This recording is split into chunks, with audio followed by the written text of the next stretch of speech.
kọ́rọ̀ magun èmi máa ń fẹ́ràn kí n sọ di tí mo fi ṣe fídíò torí èmi ò kọ̀ kí n ṣe fídíò kò kọ̀ kí n ṣe pé ó kàn máa ń wù mí kí n sọ̀rọ̀ pé mo ṣàfẹ́ wà nǹkan wí là ó gbọ́dọ̀ ní garad ó gbọ́dọ̀ ní reason. So ní nǹkan bí ọjọ́ Friday àbí Saturday mo gba fídíò bàbá kí ló kọ bàbá yìí bàbá Alalubosa Ọlọ́run bá wa ṣe dáadáa fún wọn níbi tí wọ́n ti ń pa ìtàn tí wọ́n sì ní àwọn fẹ́ tún bàbá wa Sheikh Faluti àwọn fẹ́ tún wọn ṣe ni ó wá sọ àwọn ọ̀rọ̀ kan so yẹ kí n ti jáde lórí yìí but yẹni àwọn iṣẹ́ pọ̀. Ẹlẹ́kejì tí mo tún wá gbà mo ti rán gbà yẹn lemọ́lemọ́lemọ́lemọ́lemọ́ alákọ̀ọ́ yẹn náà mo gbà bí ọ̀nà mẹ́ta o eléyìí mo tún wá gbà bàjẹ́ orin ti àfà Kamil Adabi adamallahu hayata kọ́ ló ń bá wa ṣe dáadáa fún wọn. So ọ ṣà ń pa àwọn ọ̀tọ̀ kan gẹ́gẹ́ bíi pé kò sí tó burú nínú kíyàn bá rí pé ìtàn tẹ́ ẹ pa yìí kò rí bẹ́ẹ̀ kíyàn jáde kí ó wà tún ṣe pé bí mo ṣe rí rè ìdí ọ̀rọ̀ rí kò sí tó burú bẹ́ẹ̀. Àmọ́ láwọn fẹ́ tún ọ̀tọ̀ kan ṣe lọ́ba tó ń kó sínú àwọn àṣìṣe nínú ìtàn ó wá ń jọ ní lẹ́nu pé ṣé èyí tó wà ńlẹ̀ ní àkọọ́lẹ̀ àti sísọ kalẹ̀ ṣé òun ni ó dàrú ni àbẹ́wò mo ṣe gbọ́dọ̀ àbá Kamilu ní kí ẹyẹmíà ṣéwù àti àbá ìmọ̀ọ́mù ṣéwù pé kí wọ́n kó wọn àfáà àjọ káwá kọ̀tàn káwá sáyẹ̀nsì kí gómìnà sáyẹ̀nsì kó wá di wípé tó bá ti ìtàn yẹn láàrin Adabi àti Markaz àti gbogbo ẹni tó bá ti sọ tó yàtọ̀ síbẹ̀ kọ́ máa lẹ́yìn jìyà bó ń lọ sẹ́wọ̀n mọ́ pé irú kíní wò lélẹ̀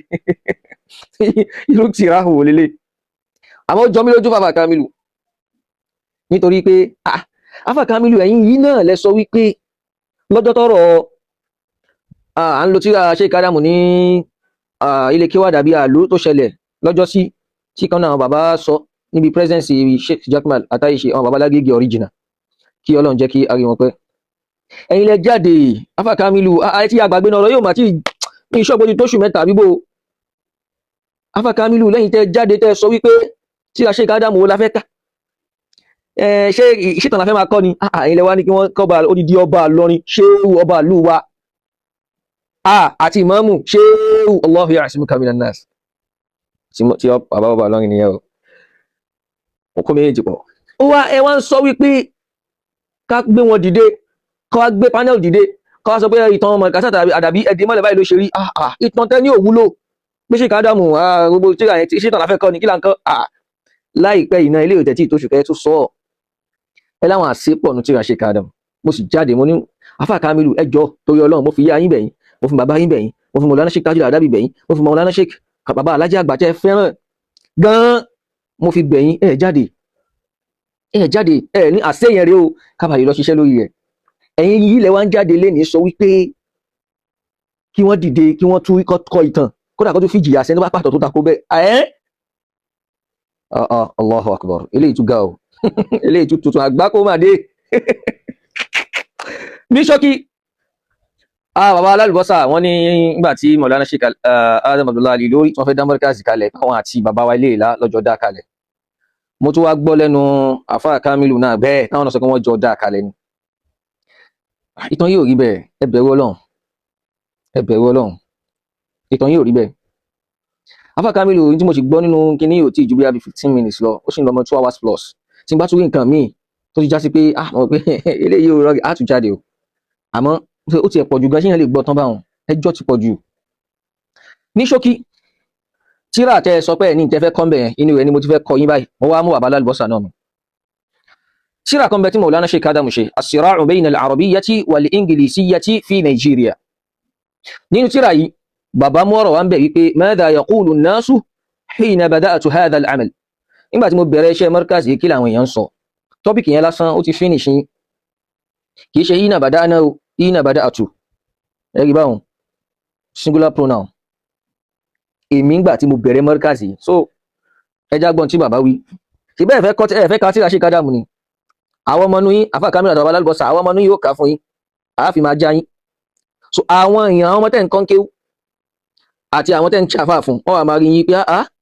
ẹ̀yin náà ẹ̀ ṣe dáa tó àgbàlagbà sí níyàwó ọmọ inú yín ti ń sọ nǹkan báyìí fún yín ní tó ń ṣẹlẹ̀ sínú. bàbá ní laqad tawalladat fikratu inshahi hadha al-markaz min tilka al-bawa'ith al-mujtami'a so bàbá ti sọ àwọn ọ̀rọ̀ lóríṣiríṣi nípa bí Nàìjíríà yìí ṣe rí àti nípa bí ó já sí pé ẹ̀kọ́ English Western education ó ti fẹ́ bó ti kéwú mọ́lẹ̀ ó ti fẹ́ pa kéwú tó lágbára kí Western education tó dé. Bàbá ní gbogbo àwọn nǹkan oríṣiríṣi yìí táwọn rí òun ló bí ìròrí dídá Markaz kalẹ̀ fáwọn.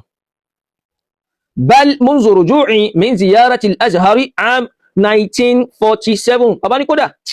láti ìgbà tí mo ti dé láti Azhari látọdún 1947 wa husuli ala ijazati tadris al-khassa am 1946 àti ìgbà tí mo gba ìjáza permit láti máa kọ́ọ̀yàn tí mo gba l'Azhari tó jẹ́ personal tèmi pé ó ti tó kọ́ọ̀yàn nígbà tí wọ́n ṣe àìmọye ìdánwò fún Sheikh Adam ìwọ yìí tó kọ́ọ̀yàn lọ́kàn ọmọ ìlú rẹ̀ ní 1946. Bàbá ní ibi tá ń lọ inú ibi tá ń lọ rẹ̀ o. Faqasattu ta'ifatan min talamizi. Mo bá lọ bá àwọn kan nínú àwọn ọmọ kéwù mi so àwọn ni mo dìsọ́kàn àwọn ni mo lọ bá ipá ó fẹ́ bẹ̀rẹ̀ nǹkan báyìí ẹ máa bọ̀. Àwọn ọmọ kéwù mi yìí alladhina kanu a'da'a ansari ddini fari'an Abẹ́òkúta. Àwọn eléyìí ń jẹ́ àwọn mẹ́mbà Ansarudini tó jẹ́ ti Abẹ́òkúta branch. Ṣé mọ̀ kí bàbá ṣiṣẹ́ láǹsáàrù ní ó ti láwọn ọmọ tí wọ́n kàn kéwú bẹ́ẹ̀ àwọn ló ń sọ yìí. Bàbá ní wa ala ra'sihim olórí inú wọn òun ni Muhammad Jumu'a Bangbola. Bàbá Jumu'a Bangbola number 1. Wal Hajj Muhammad àti Al-Haji Muhammad. Wal Imam Afara'aytum àti Imam Afara'aytum àwọn tí bàbá kójọ tí wọ́n fi bẹ̀rẹ̀ nìyẹn o. Aina. Okay, já tẹ̀síwájú. Bàbá ní fatalabtu minhum musa'adati. Àwọn yìí ni mo ní kí wọ́n kún mi lápá láti fi dá Markaz ilẹ̀ so ọmọlékéwú bàbá gan ni wọ́n fi pinlẹ̀ Markaz láwọn tí wọ́n gbà kúnra gẹ́gẹ́ bí àfá torí wọ́n ti kọ́ wọn tẹ́lẹ̀ ní Ansarudin. Ẹ wọ́rọ̀. Fatalabtu minhum musa'adati. Mo ní kí wọ́n kún mi lápá. Fasa'aduni bimastata'u. Àwọn náà ràn mí lọ́wọ́ pẹ̀lú tí wọ́n ní wọ́n kún mi lápá pẹ̀lú tán ní wọ́n ní walakinna fuqdana ta'yidi ummil jama'iyyati amẹ́kọ́ta Ansarudin yìí tí wọ́n kún alápámọ́ min Lagos láti Lagos ad'afa minhum azaimahum òun ló jẹ́ kí determination wọn lẹ àwọn ọmọ tí mo pè yìí fataraja'u ló bá di pé wọ́n ṣẹ́rí padà fatahammaltu al-'amala wahdi èmi nìkan wá gbé iṣẹ́ yẹn mo dá gbé mo ń dá akọ́ so tó bá já sí pé àwọn àti bàbá Leila kọ́lọ̀mbà aṣọ́ra fáwọn bàbá yìí àwọn ni wọ́n jọ dálẹ̀ ní kí ló bí fatahammaltu al-'amala wahdi mo bá ń dáṣẹ́ èmi nìkan ni mo ń dáṣẹ́ ṣe máa play fídíò tí bàbá ti sọ̀rọ̀ náà o tí wọ́n ní àwọn kọ́ àwọn nìkan làwọn ń dá sẹ́hùn ṣe láwọn àsìkò kan táwọn sì dẹ́ni sáṣẹ́ àwọn wá sọ fáwọn tó ń bẹ ní kíláàsì òkè káwọn náà máa kọ́ àwọn tó ń bẹ nísàlẹ̀ so níbo ni bàbá wa ilé ìlàwà ń gbà náà ìyẹn nínú ọ̀rọ̀ lọ bẹ́ẹ̀ ó rà bàbá sọ̀rọ̀ bí pé a bẹ̀rẹ̀ sí ní ṣe lọ bẹ́ẹ̀ a bẹ̀rẹ̀ sí ní ṣe wàhálà yìí à ń dájú kọ́ gbogbo ẹ̀ ń lọ fahasbaha minbaran yantaliqu minhu sawtul Qur'an ọlọ́run agbá wa ṣe ọlọ́run gbà fún wa Markaz dúró ó bá rí pé ó wá di mímbàrí tó ń Qur'ani tí ń fọ́nká sí gbogbo ayé wa manaratan yashi'u minha nurul islam ila kafatil arja Markaz wá di minaret tó já sí pé ibẹ̀ ni ìmọ́lẹ̀ ìsìlámù ti ń fọ́nká sí gbogbo agbègbè fadalla siddiqu yantaqidu bàbá ní oríire yẹn lágbára débi wípé ọ̀rẹ́ àyò gan ó tún criticize ibi tó rí pé ṣé ẹ lè ṣorí dédé báyìí kì í ṣọ̀tá mọ́ o ọ̀rẹ́ àyò Siddiqu ṣọmọkẹ́ aláwásí ìfẹ́ ìlú ni mubalaga ọ̀rẹ́ àyò tó súnmọ́ ni tájọ wà pẹ́kípẹ́kí níbi tó rí ire Markaz yẹn dé tọ́lọ́ bá wọn gbé dé ọ̀rẹ́ àyò gan tó jẹ́ ó fẹ́ jẹ́ best friend gan ó ń padà ń takọ̀ àwọn pé àmọ́ pé yóò ṣorí ire tó yìí àmọ́ pé tó gbé dákalẹ̀ yóò tó yìí wa yaqsudu ala najah ọ̀rẹ́ àyò tó ń bẹ pẹ̀lú ni padà ní pẹ́gàn tó gbogbo Alfa Kamil gbogbo tó ń sọ yẹn ó wà bí Alfa Kamil ẹni tí ó bá ti fi rẹ̀ sípò àpọ́nlé kò nídìí ẹ̀ náà gbogbo tó ń sọ yẹn wallahi sórí wa yahsudu ala najahi yẹn ó ti dáhùn àwọn kankan tí mi fẹ́ mẹ́nubà tó pọ̀ ìyẹn nìyẹn so bàbá dé gbogbo kíní ìkalẹ̀ kọ́lọ̀ba inú tíra ilé ló ń wà so as-sira'u bayna al-arabiyya wal-inglisiyya tíra kan lọ́tọ̀ ni tó dá dúró àmọ́ gẹ́gẹ́ bá a ṣe máa ń ṣàdúrà fún bàbá mudirul markaz hafizahullah wa ra'ahu wọ́n ti fún wa ní wọ́n empower hasna wa ká tó jáde so ilé ogun wa wọ́n ti bá wa fi àwọn búlẹ̀tì síbẹ̀ àtàwọn oríṣiríṣi nǹkan ogun kalẹ̀ ká tó jáde so àwọn bàbá ni wọ́n ṣe lè tí wọ́n ṣe náà tẹ́lẹ̀ fún wa báyìí nínú àwọn tíra tààràtà fi jáde nílé kí ó nù. Al-Islamu dinun wa dawla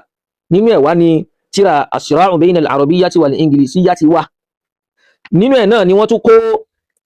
tíra tarikhu bidayati salati al-jum'ati fil islam. So tíra mẹ́ta nínú ẹ̀ ló ẹwúrí àwọn mùdí Markaz kọ́nà jẹ́ pẹ́ fún wa kọ́nà jẹ́ àríyìn pẹ́ ọjọ́ yẹn tán ara wọn tíra yẹn gan torí pé táìmù ṣáádà owó rà mọ́ ṣáádà ọ̀nà owó ti pọ̀ ó ti san ilé tó nẹ́tìrì sẹ́lẹ̀ tó ká owó ìtíra owó tún lé gbogbo ara láì mọ̀ kí wallahi orin ámbèlé ọlọ́run ní káwa máa kọ́lọ́n fi ìfẹ́ ríra tíra kíkà síra sáwà kan lọ́kàn òun rèé o number 1 nìyẹn. So Sheikh Adam wọ́n kọ́ lọ́rọ̀ àwọn tí wọ́n jọ bẹ̀rẹ̀ Markaz wọn bàbá ò sì fi pamọ́ yí pé àwọn wá ìrànlọ́wọ́ bàbá wa lè la bàbá pọ̀ kagi láti fi ṣiṣẹ́ Markaz Ansarudeen ṣe ń sanwó oṣù tó ìjà sí pé bàbá wa lè la ń gba owó oṣù lọ́dọ̀ Ansarudeen àwọn gẹ́gẹ́ bí àwọn làwọn dálẹ̀ àwọn ògbówó oṣù á gbọ́ nínú fídíò bàbá nísìn. So ẹ wá ní ẹ fẹ́ play fídíò kan bàbá náà ló sọ pé wọ́n jọ dálẹ̀ ní kí lẹ̀ ń ṣe báyìí sí. Markaz ò kí ń fi iṣẹ́ tí nǹkan bá ṣe nípasẹ̀ dáadáa rẹ̀ bò náà báyìí kí bàbá fẹ́ fi bò náà bó ní wí jáde pé àjọ ṣiṣẹ́ báyìí kó dàjọ dá ege kí lẹ fẹ́ gbà nínú kẹ́ ẹ sọ pé wọ́n jọ dálẹ̀ ẹ̀yin wá àfà Kamil ẹ̀yin wá ń fi ọ̀rọ̀ tí Markaz ẹ̀ fi ń wé ti dáwọ̀ kìtàbù àsúnà ké dáwọ̀lá mustaqilla tálọ́wà sọ pé kò ṣe madrasa mustaqilla àmọ́ nǹkan sọ ni pé àwọn wo ló kọ́ àwọn ọmọ ìpìlẹ̀ ń bẹ Markaz ní mọ̀nàkà àtàkùwà ẹ̀rí ibi tí bàbá ti ń sọ wípé ara bàbá lè lè tọ́ka sí ọmọ kan tí wọ́n kọ́ jáde èmi ni mo kọ́ ilé náà Markaz àwọn kẹ́ẹ̀dì tí bàbá débẹ̀ náà nígbà náà kì í ṣe ní ọ̀rọ̀ tẹ́ sọ pé kọ́yọjú lé ní àná ni ṣé nǹkan máa dédé jáde kíyàn sọ wípé àfá àbáyìí kò lè tọ́ka sọ́mọ kan tó kàn yanjú náà Markaz èèyàn ń kéde jáde sọrú ẹ̀ ọ̀rọ̀ débẹ̀ ní ẹjá gbọ́.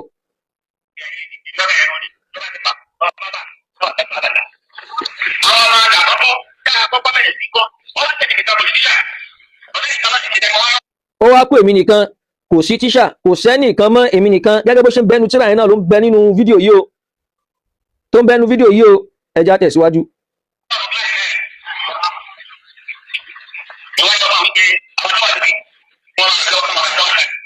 Mo wá dọ́gbọ́ wípé àwọn tó wà lókè kọ́ máa káwọn tí ń bẹ́ ń sáré gẹ́gẹ́ mo ìsọ́lẹ̀ kan wọn.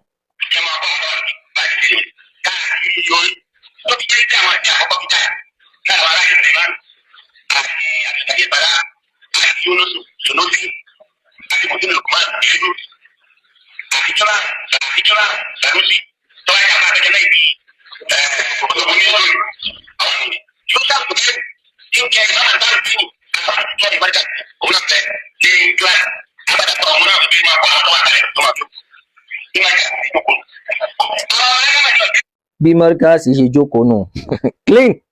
clear Markaz ṣe jókòó nù ó yá.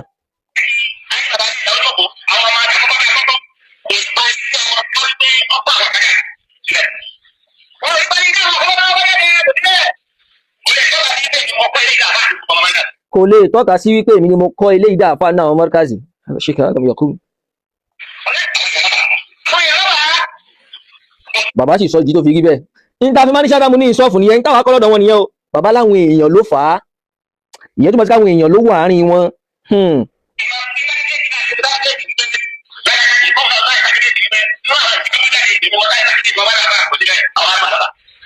Bàbá ní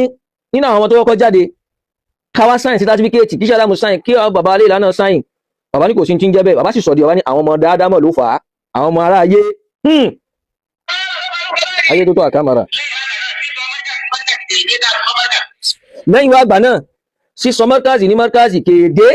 tá a fi sọ ní Markaz ẹ̀yin dẹ̀ ń sọ wípé wọ́n jọ dálẹ̀ ni. Ok.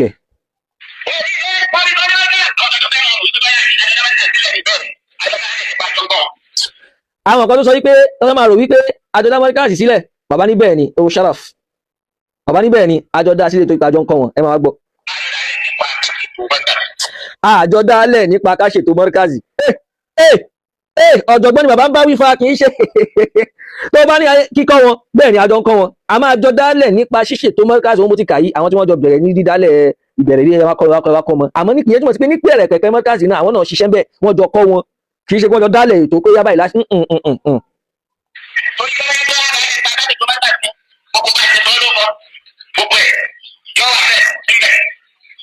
Wọ́n ní tó wáyé pé ìpínlẹ̀ rẹ̀ bá ṣe jọ pínlẹ̀ rẹ̀ tá ṣe dálẹ̀ tí kìí ṣe pé àjọ ń kọ́ mọ́ ni gbogbo bá ṣe sọ lórúkọ wọn wá ṣe sọ lórúkọ gbogbo ẹ̀ yóò wà ń bẹ kò sí ń bẹ.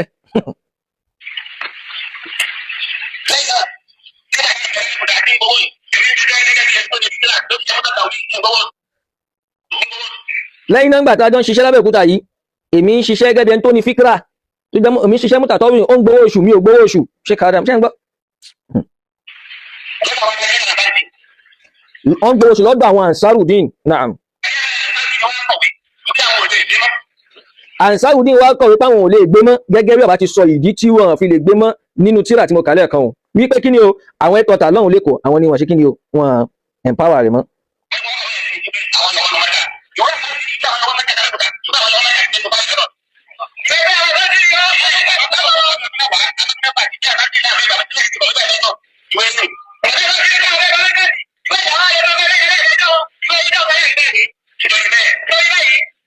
ẹ̀kọ́ nìyẹn fún gbogbo wa o bàbá ní ìwé tí ansarudin kọ páwọn yọwọ́ lọ́rọ̀ Markaz ń bẹ lọ́wọ́ àwọn àwọn nígbà táwọn kan wá dìde táwọn ní àwọn fẹ́ tó fẹ́ claim Markaz padà táwọn ansarudin àwọn nípa ìwé tẹ́ fi náà yọwọ́ rè kò sí nítorí bẹ́ẹ̀ keep record my brother keep record.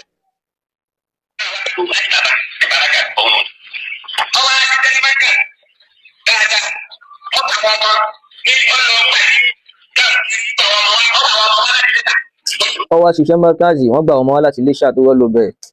ọwọ́ yẹn ti eléyìí tí ń gùn jù. so àfáà Kamilu bàbá Alalubosa ọ̀rọ̀ rí o Markaz ò dínà yìí wípé bàbá alẹ́ ìlà kọ́ ọmọ ní Markaz ò kọ́nà bá ṣe dára fún wọn ṣé kádàmù náà lọ sọ yìí wọn lọ́wọ́ báyìí àwọn ti kiri bọ̀ àkọọ́lẹ̀ táwọn báyìí àkọọ́lẹ̀ ó takora wọn so kí lẹ fẹ́ gé nìgan. tí n bá tún tẹ̀síwájú níbi gbígbọ́ fídíò èyí tí n bá tún rí 2 hours ó ti pọ̀ jù èyí tí n bá tún rí inshallah a tún jáde a tún sọ so eléyìí ti clear gbogbo nǹkan ìsọjọ dálẹ̀ lápẹ́ fọ bí tọrọ wà ń yí gan lọ́ máa jẹ́ yà ń lọ pẹ̀lú bẹ́ẹ̀ ṣe ń pàtàn kíntàn yìí so ẹ má sì lọ mọ́ fífi yẹn lẹ̀ salamu alaykum.